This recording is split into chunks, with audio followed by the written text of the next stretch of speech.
good evening, or good afternoon, good evening. Those of you on the YouTube and TikTok platforms, we thank the Most High for you, and you. Walk with me, but first let us pray. Oh, most holy Sanini Nainini, we thank you for everything that you've done. Oh, the great I am. We praise you for all things. Praise your holy name. We give you the glory, even in our lives that we live day by day, that you should receive glory. To some, it might seem like we're being mocked, we're being ridiculed, we're a byword. But as we live according to your word, you are being glorified, regardless of whether we live unto death or live even in our life to prosper. And we thank you. And sometimes we don't know. There's so many temptations out in this world, but we thank you that we're being tested. There's so many persecutions out in this world, but yet we're being tested. Whether we be angry, whether we be sad, we're being tested. Whether we stay and say with you.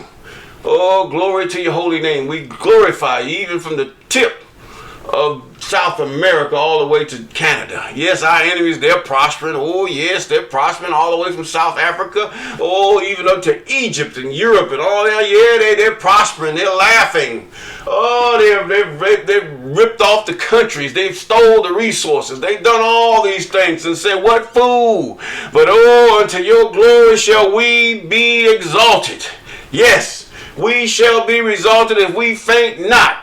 We will be exalted if we faint not. Our children will wear the diamonds. They will wear the gold. They will wear the rubies. Not in that life, but in this life that we live now, because our enemies will be defeated. And we thank you. And we praise you.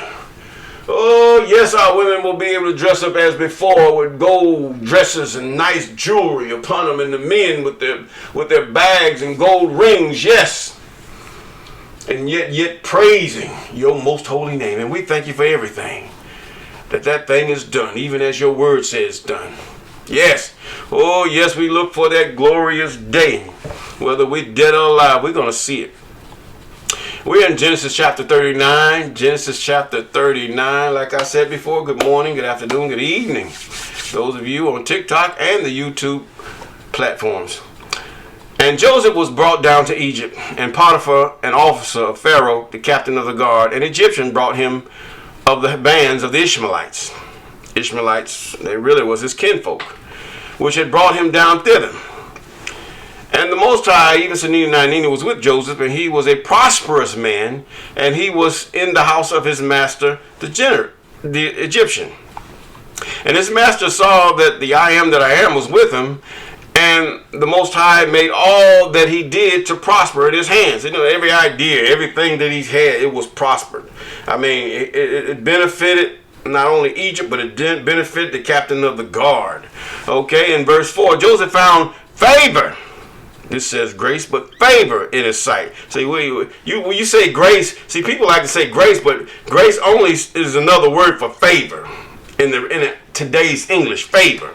She walked favorably across the floor. Oh, he found so much favor in the sight of the king. Okay?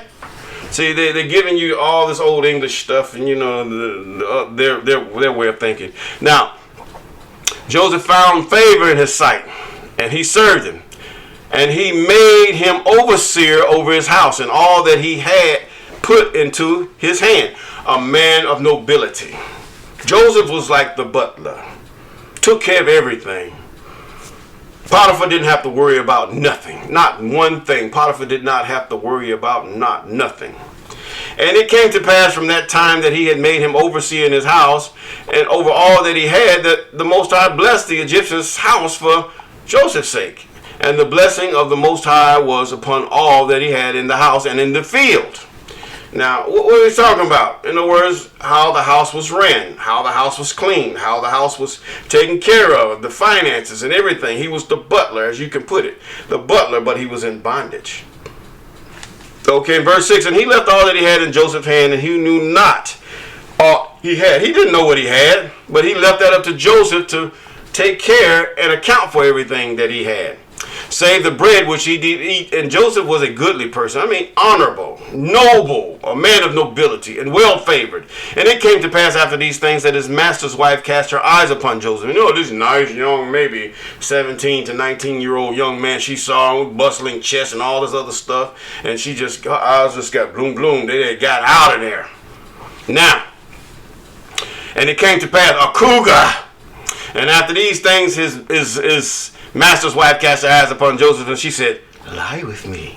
And he refused and said unto his master's wife, behold, my master don't know. He wotteth not what is with me in the house. And he has committed all that he has into my hand. And there is none greater in his house than I.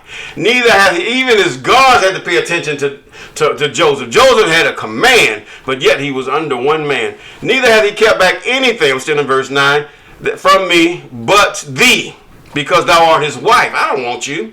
But then, how then can I do this great wickedness and sin against the Most High? Sanini Nanini. How can I do this? No. This is not going to happen. And it came to pass as she spake to Joseph day by day, he hearkened not unto her to lie. He hearkened not unto her. He didn't listen to her to lie with her or to be with her. She just begged him. Oh, I knew that was disgusting. And it came to pass about this time that Joseph went into the house to do his business. And there was none of the men of the house there within. And she caught him by his garment, saying, lie with me. Oh, this woman got so subdued with her lust and desire for this young man that she had to grab him. I mean, that's what you call hostile. That was role reversal. And then he left his garment in her hand and fled and got him out.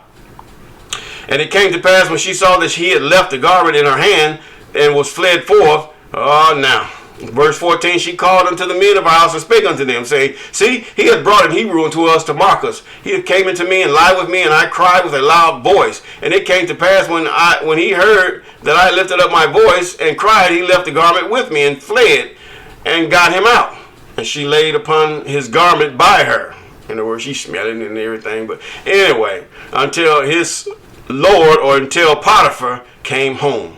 And she spake unto him according to these words, saying, the Hebrew servants which thou brought unto us came unto me to mock me. In other words, he molested me. He violently violated me. Okay, anyway, verse 18, and it came to pass as I lifted up my voice and cried, and he left his garment with me, boo-hoo-hoo, and fled out. It was the biggest lie. She done lied on him, like a lot of us have gotten lied on.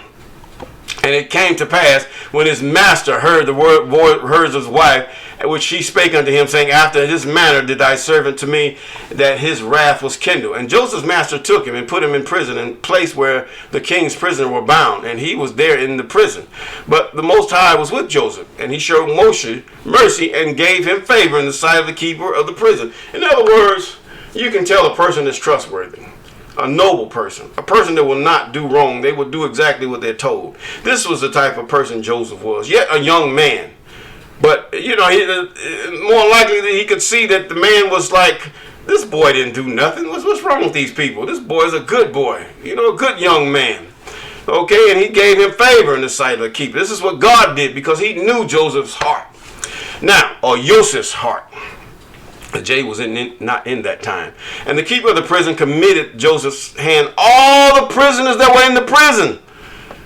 Now here he is. He was the president of all the guards. Now he's in charge of all the prisoners in the prison. In other words, they didn't have to do no work because Joseph was favored even by the prisoners. And whatsoever they did there, he was the doer of it. In other words, he said, you're going to do this, you're going to do that. I know how to keep this, I know how to keep that. I mean, a very sharp, wise young man. And the keeper of the prison looked not to anything that was under his hand, but because Sanini Nanini was with him, and that which he did, the Most High made it to prosper. Yes, I like that. Now, it's good that you're a young man. Come on now. You have to have, that ego got to go. You have to look at things that, hey, how can I prosper? Not only on your own, with your own business or whatever, but how can you prosper among those that are teaching you, among those you work for? How can you prosper? In other words, you make them prosper that you might prosper, that you might move out from them and then do your own thing. And with that, we're going to say peace.